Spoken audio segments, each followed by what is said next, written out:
When it comes to innovation in the seed industry, one obstacle towers above the rest: regulation. In this segment, Diego Risso, Executive Director of the Seed Association of the Americas and the Uruguay Plant Breeders Association, explains why harmonized, science-based rules aren't just nice to have, they're essential for progress. Welcome to Giant Views. Diego Risso is recognized for helping create Uruguay's industry-leading royalty and plant variety protection system, built on trust, farmer contracts, DNA audits, and near-universal compliance. This pioneering model has become a regional benchmark, influencing seed policy and enforcement practices across the Americas. Biggest barrier, I will say regulations, and it's not only the Americas, it's around the globe. We are facing as an industry huge challenges on having streamlined regulations, but mostly regulations based on science.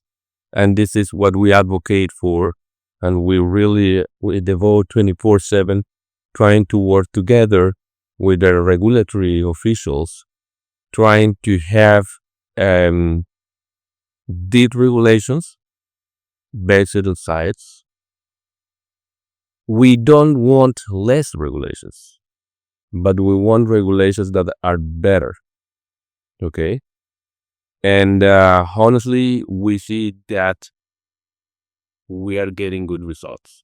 SeedNet is a group of seed growers who decide to get together and work more closely together to serve farmers in different ways, more close to the suppliers of the seed genetics, to the end users, and with the end goal of supplying the best varieties of seed, the best genetics, and the best connections to the end users possible.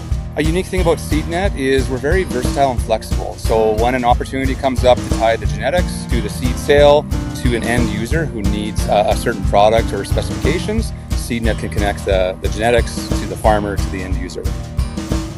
Now, bringing innovation to farmers isn't just about scientific breakthroughs, it's about determination. Diego talked with me about the unwavering commitment of the seed sector to invest, collaborate, and work hand in hand with regulators to make sure those innovations actually reach the field. Determined. Our industry, our members are determined to do business, but to bring innovation, to understand what the needs are, to invest for those needs, and to provide solutions. Determined to cooperate and to interact, as I said before, with regulators, because you can invest a lot in innovation, you can have the best products, but if those products do not hit the market, if the farmers cannot get those innovations, then those investments will be useless. So that's why, coming back to the first question, regulations are very important.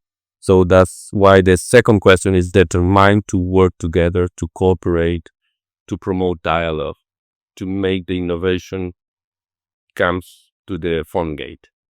Progress can be uneven, and in the Americas, each country has its own pace when it comes to regulation. Diego maps out where things are moving, what's holding some countries back, and why speed matters now more than ever. Progressive. It will be progressive. We see advances. Of course, we have a lot to do to promote better regulations, as said, but we see different countries, and looking at our region, the Americas, North, Central, and Latin America, well, it's different between countries, but if you look and you do a kind of mapping of regulations in biotechnology, plant breeding innovation, phytosanitary, intellectual property, some countries move faster than others, the regulations, because we need updated regulation as well. And that's why I say progressive. In general words, we see advances. Perhaps the speed is not the one we would like. We need to move faster. Now, as we know, innovation in plant breeding isn't just about great science, it's about protecting the investment behind that science. Diego makes the case for stronger intellectual property laws and better enforcement, warning what's at stake if we don't get it right. Innovation. Definitely. If you don't protect your variety, you will lack innovation in the short term. Plant breeding programs are extremely expensive. You need time, you need well-qualified and trained people, you need money, and you need a lot of support. And if you really don't protect your varieties, then innovation will be blocked because you need return on your investment. And for the return on the investment, you need to protection. So you need good legislations, but you need better implementation and enforcement of those legislations. What's the secret to making real change? For Diego, it's about alignment between government and industry, or as he cleverly puts it, goverstry. In this next clip, he explains why collaboration is the only path forward. Goverstry, which does not exist, but it's government and industry together. So you ask me for a one word, I'm blending government industry in one, goverstry, which means together we shape it. We are doing that, but I think it's the only way to move forward. In Uruguay, agriculture is the backbone of the economy, and everyone from breeders to farmers understands the value of plant genetics. Diego shares how a united value chain can unlock better varieties and drive agricultural success. Value chain.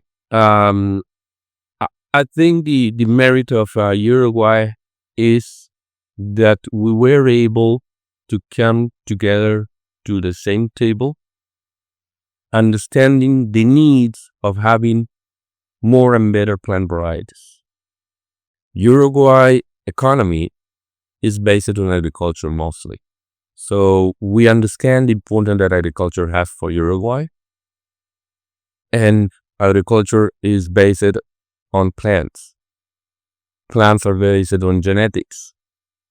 Genetics are based on protection if we want more and better varieties.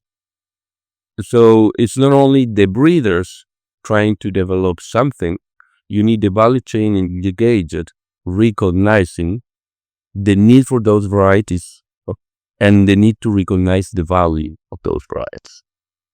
Wise words from Diego. Thank you very much for joining me on Giant Views today. Stay tuned for more.